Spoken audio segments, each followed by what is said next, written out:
کندهار کې سلګونه دولتي عسكر طالبانو سره یو ځای شوي.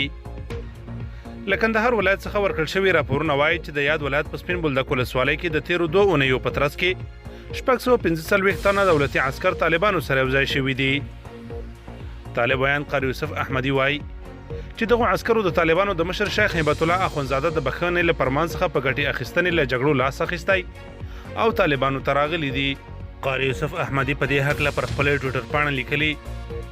د امیر المؤمنین د عمومي عفو له فرمان څخه په استفاده د کندهار ولایت د دعوت ارشاد جلب و جذب د منصوبینو د هلو ځلو په نتیجه کې د یاد ولایت سپین بولدک ولسوالۍ کې له فتح نه تر اوسه پورې د اجرې ادارې 645 تنه کارکوونکي د اسلامي امارت د مجاهدینو سره یو ځای شول. باید وویل شي چې په دې وروستیو کې طالبانو د هیواد په مختلفو ولایتونو کې ګڼې ولسوالۍ او څو مهم سوداګریز بندرونه نیولي او زرګونه دولتي منصوبین ورسره یو ځای شوي دي.